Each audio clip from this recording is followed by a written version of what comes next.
शामे गरीबा के खौफ ना खांदे रहने। मैदान करबला को जब पूरी तरह अपनी लपेट में ले लिया और रात की तरीकी कूफे के रेगिस्तान में जब मुकम्मल तौर पर मसलत हो गई हो तो पाक अमाम की हमशीरा फटी हुई कनात सर पर ओढ़ी और जले हुए खेमे के टुकड़े का पर्दा बनाकर शमशीर हैदरी हाथ में लेकर लाशों को इकट्ठा करके पैरा देने लगी। अपने भाई हुसैन से कभी जुदा ना होने वाली बहन आज पहली रात हुसैन बरा बाजो तो देखो किस तरह बहन गुजार दी ते मिलाश वीर दी तो मिट्टी झाड़ने नुआ ते चादर नूर दी सिरों तार दिए। Please subscribe my channel. ते जुल्फा चुमदी लाश नू लाओ सीने ते नाले रो रो के आही आए मार दिए। ते एक बार ते बोल दे मैं बहना सदके ते तेरे बाज जन्म किस कार दिए। Please subscribe my channel. Saida जन्म ने भाई की लाश को सीने से लगाया तो बदन मुबारक से मिटिया झाड़ दिए। ते खाके करबला का बोसा दिया और फरमाया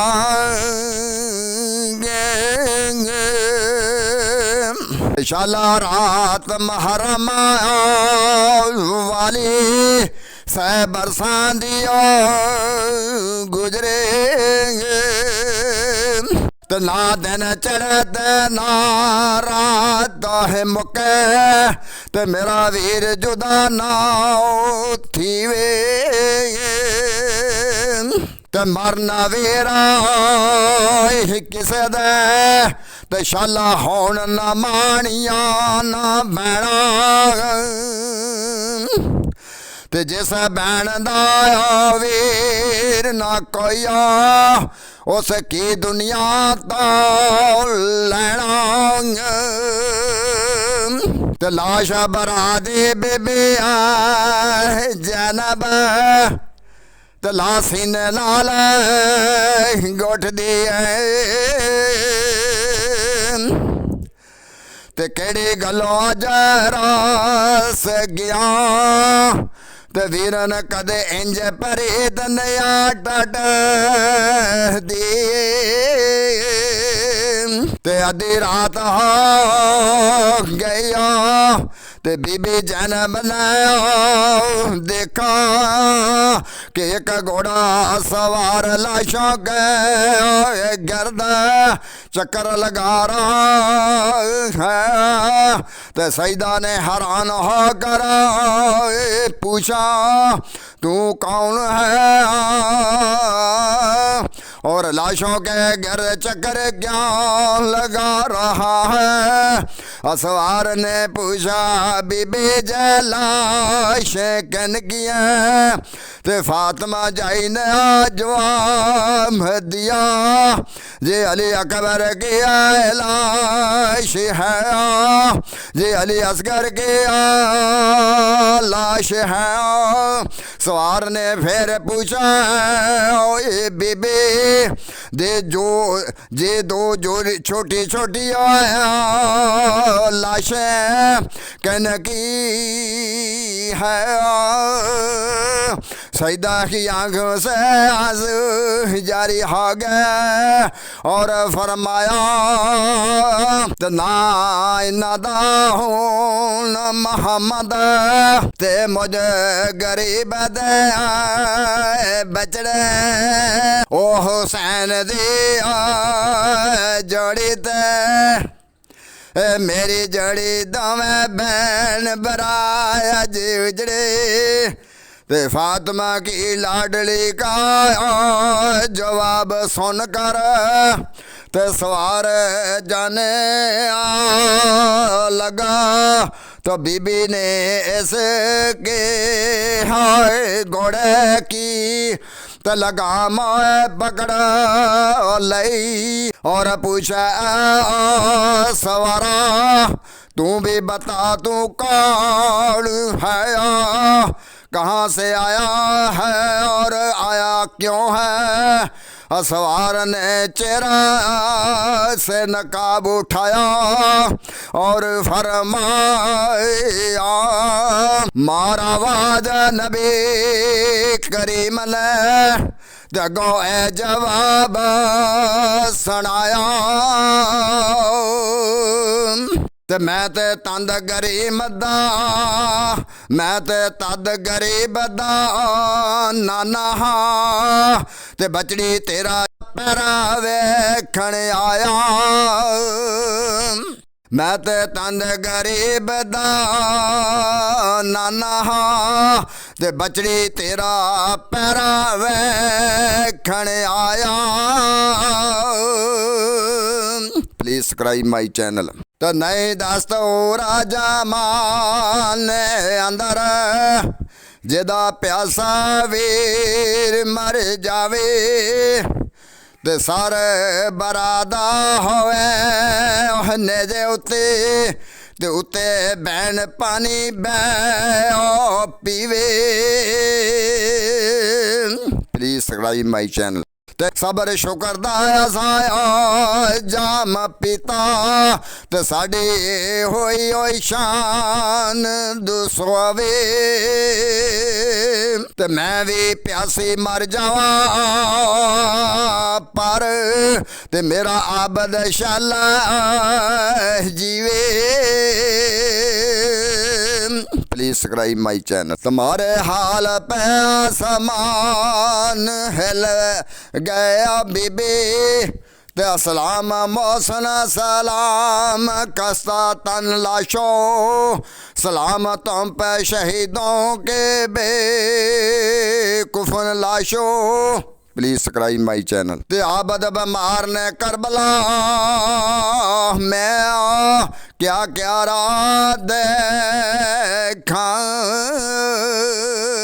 ते घर लौटा कैद हुआ बाप का लाशा देखा तो खुद खदा को भी था जिसकी चादर का लहाज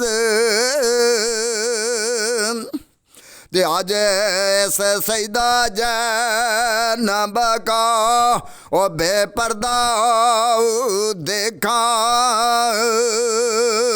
प्लीज सब्सक्राइब माई चैनल। ते अली असगर के हालाके होते पर सितम का लगा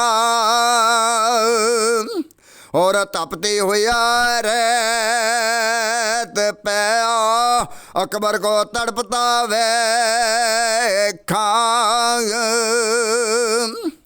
ते आले अतहार के जलते होए खेमों का धुआं और फिर शाम की कैद में सकीना का जनाजा देखा तो बीबी जैनब कैदन बन गया तो जदों वाल शाम दे चले तो कंब गया से अरश खदा तो नाले कब्र रसूल दे हिली प्लीज़ सब्सक्राइब माई चैनल। अपने बाप दा सर सकीना ने जाले पाया और खुशी से वहाँ तक जाओ जहाँ तक तू हमें ले जाना ओए चाहता है। ते जे मैं तेन तो पानी मंगा ते मैनू मुजरम समझ के ओए मारी। ते जे मैं आखा मेरे खाल दे आए रसियां ते मैनू घोड़े ते उतों आए तारी। Please subscribe my channel. ते बाप मेरे दे सर दे ताइया अज पा दे आए जली मेरी। ते चुमदी चुमदी मैं बाप दे सरन ते जा पहुंचा मंजिल तेरी। Please subscribe my channel. ते कैद यूसुफ दी ते कैद आबद दिया देश विच फर्क हज़ारां। ते यूसुफ कैदा कला होया ते मेरे नाल ने परदे आए दारां। ते 40 साल पिछा यूसुफ ते मिल पिया बाप ते बाइयां।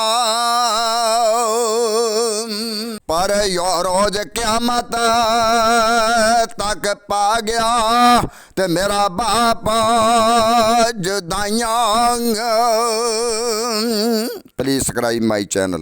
मुस्तफ़ा जाने रहमत पेला खो सलाम शमाए बज़ में हिदायत पेला खो सलाम जिनको बैठे बिठाए साता या गया जिनको धोखे से कूफे बुलाया गया जिनके बच्चों को प्यास से तड़पाया गया जिनको धोखे से कूफे बुलाया गया। हुसैन इब्ने हैदर पे लाखों सलाम।